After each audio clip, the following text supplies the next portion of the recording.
अभी सब्सक्राइब करें हमारे YouTube चैनल ईश्वर टीवी को और देखिए वीडियोस सबसे पहले। होता यह है कि जब शरीर मतलब मरता है, आत्मा तो मरती नहीं है, शरीर ही मरता है, तो अंदर से सड़ना शुरू हो जाता है। और जैसे ही खून ठंडा होता है, शरीर में हजारों वायरस बैक्टीरिया पैदा हो जाते हैं और ये हजारों एक आध घंटे के अंदर लाखों और करोड़ों की संख्या में हो जाते हैं। तो हमारे प्राचीन लोगों ने कहा कि इससे कैसे बचा जाए, तो उन लोगों ने गोबर, गाय के गोबर का इस्तेमाल किया। अगर गाय के गोबर पर उस बॉडी को लिटा दिया जाता है तो जितने वायरस बैक्टीरिया निकलेंगे, गाय के गोबर का स्पर्श करते से ही वो खत्म हो जाते हैं। गाय के गोबर की तासीर है। आप में से शायद कई लोगों को मालूम हो कि परमाणु बम जो होता है वो भी अगर गाय के गोबर से लिपी हुई जगह में एक्टिव नहीं हो पाता। इतनी ताकत है गाय के गोबर में। आपको ध्यान होगा, आज से करीब 30-35 साल पहले भोपाल गैस कांड हुआ था, जिसमें हजारों लाखों लोग आहत हुए थे, आज भी आहत हैं। एक घर, दो घर ऐसे थे जो पूरी तरीके से गोबर से लिपे हुए थे। उन घरों में रहने वाले लोग जो कि बहुत पास थे उसके, उनको कुछ नहीं हुआ था। उनके घर में वो चीजें प्रवेश ही नहीं कर पाई क्योंकि गोबर से लिपे हुए थे। मैं आपको ये उदाहरण इसलिए दे रहा हूं ताकि आप रिलेट कर सकें चीजों को रिलेट करना जरूरी होता है।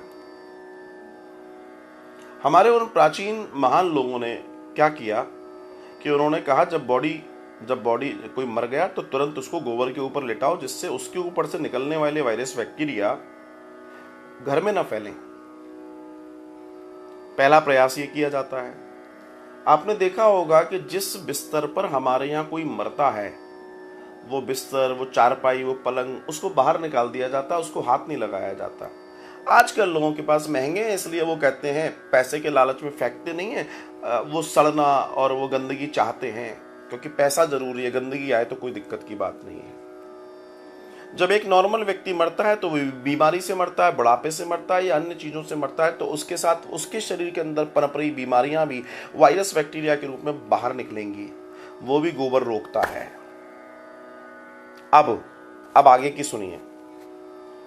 फिर हमारे लोगों ने विचार किया कि अब बॉडी को तो रख दिया यहां पर, लेकिन ऐसा क्या करें कि यहां से लेके शमशान तक इसको ले जाएंगे, तो फिर इसके लिए कोई ऐसी व्यवस्था करें जो वापस घर में लौट के नहीं आए।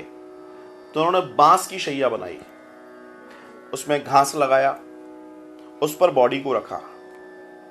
फिर उन्होंने विचार किया, अरे घर से लेके शमशान तक जाना है, इसके अंदर अब गोबर तो है नहीं, तो इतने वायरस बैक्टीरिया निकलेंगे तो कितने लोगों को नुकसान करेंगे, कितनी बीमारियां होंगी।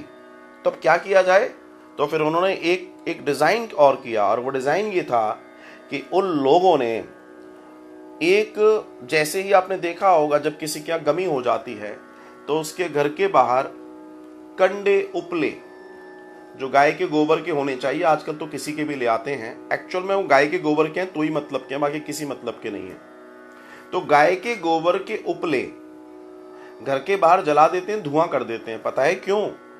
क्योंकि वो वायरस बैक्टीरिया जैसे ही उस वायुमंडल में जाए तो ये धुआं उसको किल कर दे, खत्म कर दे। कितना साइंटिफिक दर्शन है हमारे यहाँ का। एक व्यक्ति मर रहा है फिर भी हम समाज की, दुनिया की सोच रहे हैं कि कहीं कोई बीमार न पड़ जाए। अब उसके बाद जब वो शव यात्रा आगे चलती है, उस शव यात्रा के आगे उसको बोल दिया गया, जो दाग देने वाला है, जो उसका कोई प्रियजन चला गया है, जो अग्नि देगा, उसको बोल दिया भैया तू हांडी पकड़ ले, और उस हांडी में कई सारे उपले और वो हैं जो धुआं दे रहे हैं। अच्छा, वो कहां चल रहा है? वो सबसे आगे। बोला भैया तुम सबसे आगे चलो। क्यों चलाया गया उसको आगे? पीछे क्यों नहीं चलाया गया? इसलिए उसको सबसे आगे चलाया गया कि उसके पीछे बॉडी, और बॉडी के साथ हजारों लोग हैं, लाखों लोग हैं, जो भी है, जिसकी जैसी अर्थी। शव यात्रा 100, 50, 200 लोग, 500 लोग जैसे हों, तो ये धुआं सबसे पहले टकराएगा बॉडी से जो शव यात्रा निकल रही है।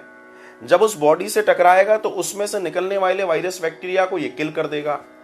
जो लोग अर्थी कंधा आदि इत्यादि दे रहे हैं उनके अंदर भी उसका प्रभाव नहीं जाएगा।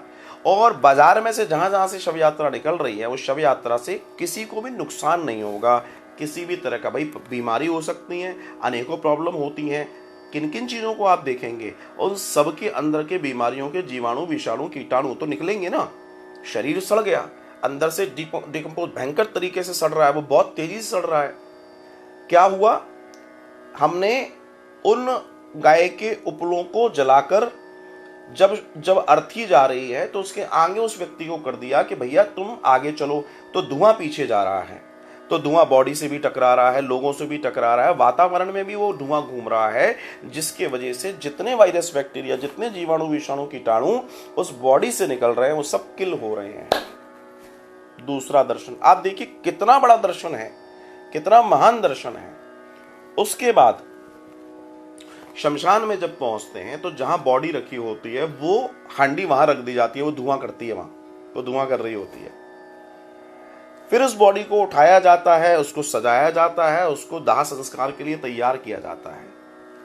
लेकिन ये जरूरी तो नहीं है कि वो जो धुआं था वो सबको पूरी तरीके से शुद्ध कर दे, वायरस बैक्टीरिया को किल कर दे। तो वहां पर सभी लोगों को इस चीज के लिए बोला गया कि आप जो है यहां बैठे, यहां से कहीं ना जाएं।